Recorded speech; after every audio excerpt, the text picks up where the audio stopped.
We're about to build a door between two dimensions. In one dimension, the fast-paced, intense work ethic of a high-powered businesswoman, an attorney, who has no patience for fools or wasted time.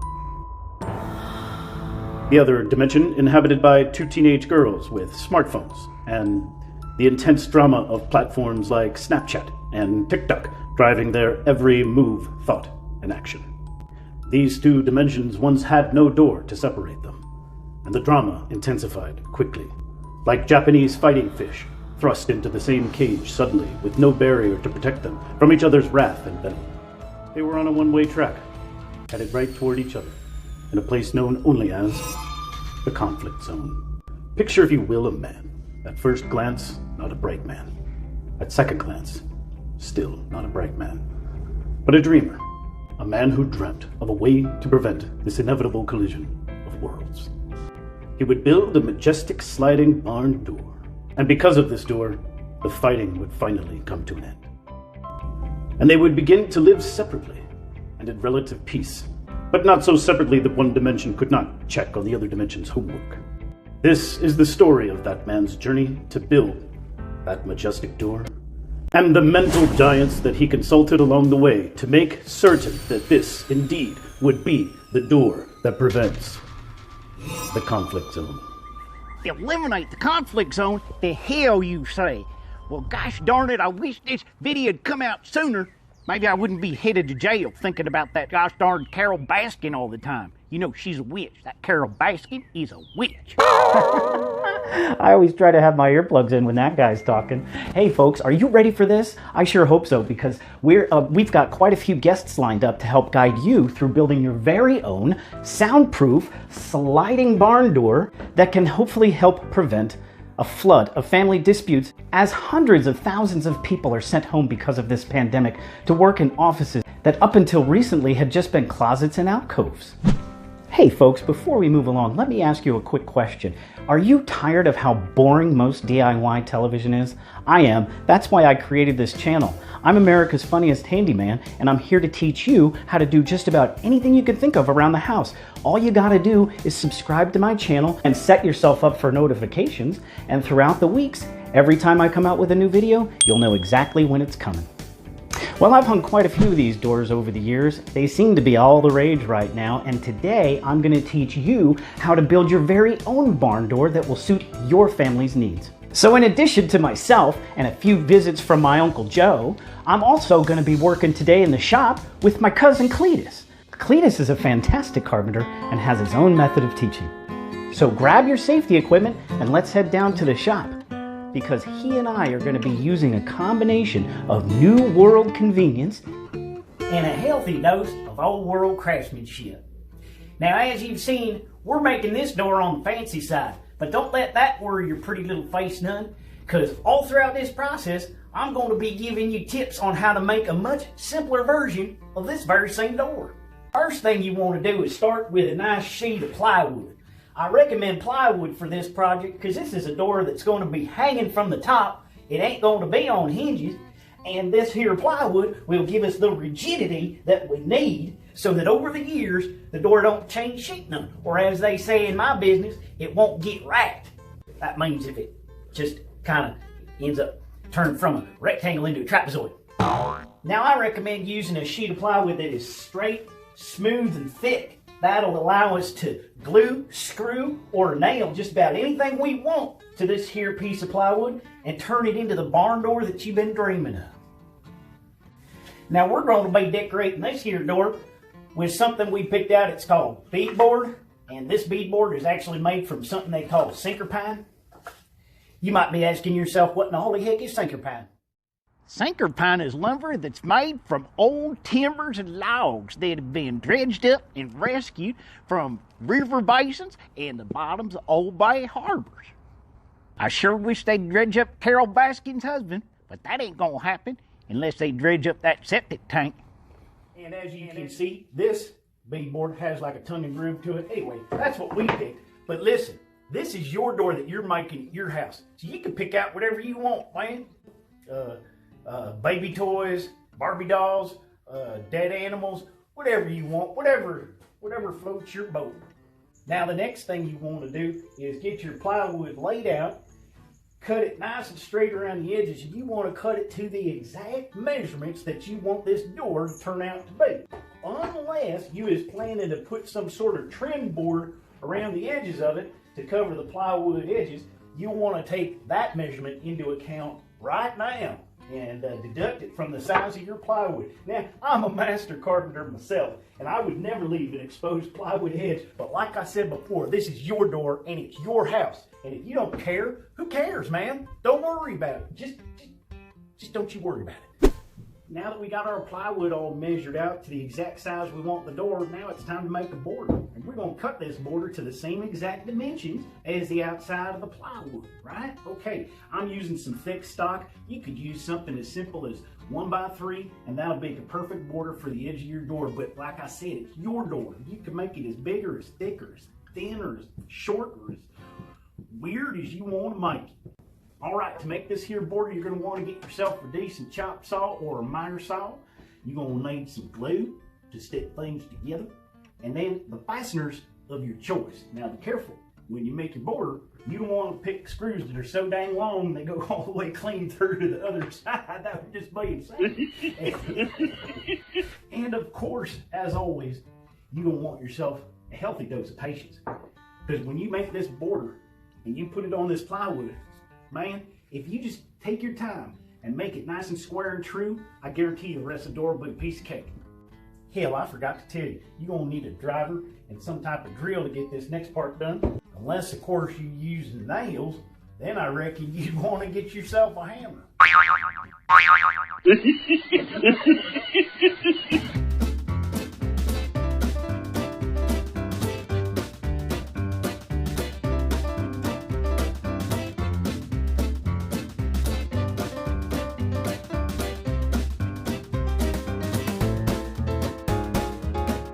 Hey, if you enjoy learning how to do things around the house and you like having a few laughs while you're doing it, you ought to check out our YouTube channel and become a subscriber. By the time you're done watching our videos, you'll know how to do just about everything. Well, welcome back. With me as always is my friend and protege and custom tool caddy, Kitty Hold This. That's right, her name's Kitty Hold This. I named her that because she can hold just about anything for you, including my tool bags, which seem to just fall all over the place if I ain't got nowhere to hang them. You know what? Today I ain't gonna have time to show you how to hang this door. I gotta get right to it. Anyhow, if you want to see how to hang one of these doors, watch one of my upcoming episodes of a little show we're putting together called Comedians in Houses Fixin Faucets. That's right, I'll be hanging 2 of these doors at my friend Paul Lyons' house. He's one hilarious comedian who tours all over the world on cruise boats and headlines clubs all over the country. And the episode itself is a real hoot. Well, now it's time to get fancy and go ahead and start adding the beadboard and the glass and some of the other stuff we got picked out. I recommend being safe and taking your time with something like this, especially if you're just starting out. Don't go nuts or nothing like that. Think about it like a big fancy arts and crafts project and you'll be much better off. Wow, that was one hell of a time warp, wasn't it, Kitty? Whew. Well, I tell you what, the reason we did the time warp is because it took me an awful long time to get this all laid out and put together. It was wild, and you'd have been bored out of your skulls just watching me stare at this thing for hours on end. And anyhow, we got ourselves a border put together, which is real nice. It gives us an interior, it gives us a frame to put our interior together. If this was a privacy door, what I would be doing is attaching more things here. But because we want to be able to see through this door and let light shine through, let the light shine through, because we want to let the light shine through, I'm going to cut these areas out and we're going to get it ready for glass. What do you think of that?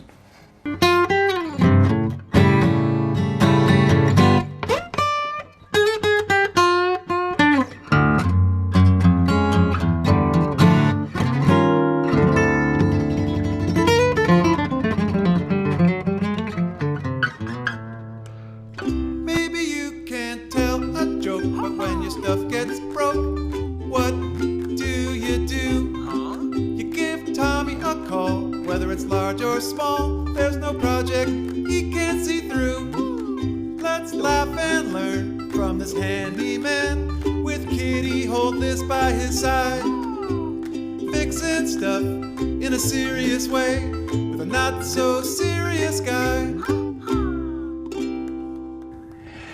Well, we got our holes cut and we got everything glued together on this side. Look at me. I'm standing in the middle of my own door. Ain't that crazy? All right, what we're going to do is we're going to flip this whole bastard over and do the exact same thing to the other side, and then we'll get it ready for glass. Well, folks, we went ahead and did a couple steps without you, but that's just because that last step was just like the step before it, and there ain't no point in doing the same exact thing twice, right? So I got both sides of the door ready to go. Now it's time to build something to hold our glass. All right. So if you want to hold the glass in, you're going to have to put something nice in here to make a jamb. That's what they call a window jamb. I used some 1/4-inch oak that I ripped to the exact size of the door. And because I made everything nice and square, these guys will sit in there real nice. Then after I make a nice pretty jamb inside each hole, I'm going to put some of this here window bead in. This is window bead. That's basically a small little molding that's designed to hold in a piece of glass when you make a frame out of it. I chose some stuff that's made out of PVC. Can you believe they make moldings out of PVC these days? Crazy what they can do. This is some kind of extruded space-age polymer. I chose it because when you spray paint it with some metallic paint, it makes it look like a piece of metal because it's nice and smooth. All right. Then, next thing I'm going to do is I'm going to go ahead and hang up the door before I put the glass in for 2 reasons. One, it'll be a hell of a lot lighter that way and easier to manage. And number 2, I don't stand a chance of breaking some of this here expensive glass before I even get the door in the house.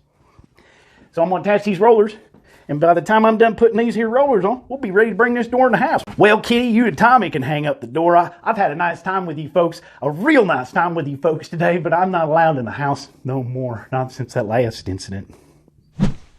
Maybe you can't tell a joke, but when your stuff gets broke, what do? You give Tommy a call, whether it's large or small. There's no project he can't see through. Let's laugh and learn from this handyman, with Kitty hold this by his side. Well, folks, we got the jambs built, and I went ahead and lost the footage that had me putting in the window bead. Can you believe it? Well, I didn't lose it. It had sawdust on the lens when I was recording it. Shit you don't care about. Anyhow, I did put the window bead in, and I want you to take a good look at it. All right, that's the window bead put in nice and straight so that we can just lay a glass right on top of that. I'll show you what it looks like over here. Check this out. Here's the window bead with a piece of glass laying on top of it, and I'm going to put another window bead right on top of that, and it's going to look real pretty. Stay away from them triangles. If you're new to carpentry and you're trying to put in some stuff and you're kind of new to using a miter saw, well, I'll tell you what, stay away from triangles because they're trickier than shit. I'm going to have to make a whole video on how to trim out a triangle because I had no problem with it. I brought plenty of patience with me. Well, I'm in selfie mode right now, and patience, spelled backwards, is ecneatap. So just remember, you need plenty of ecneatap if you want to do triangles. If you don't have plenty of ecneatap or patience, then stay away from them goddamn triangles. Let's go take this thing on in the house. We're going to use some furniture rollers I got right here. See them furniture rollers? I got some furniture rollers because there ain't no sense of carrying it all the way up a driveway. We're going to roll it up the driveway, and then we'll carry it on in the house, and it should just hang right on the wall. I can't believe she's still mad about that. Well, tell her once again I'm sorry. Hey, it's all right, Cletus, man. I really appreciate all the help that you've given us today. You're my cousin. What can I say? I love you, brother. Well, folks, that just about does it. The door she's a sliding nice and easy, and the conflict zone has been avoided for the foreseeable future. Hey, but before we go, let's check in with a real expert on the conflict zone and a guy who really knows how to keep wild animals apart so that they don't rip each other's faces off. Well, I tell you what, I am a bit of an expert when it comes to keeping wild animals from killing each other. I just wish I could have kept that Carole Baskin from killing her own darn husband, feeding him to the tigers. She's a witch, you know. But listen, if America's Funniest Handyman is building a door, and I've seen that door, it is beautiful, because he's one hell of a craftsman.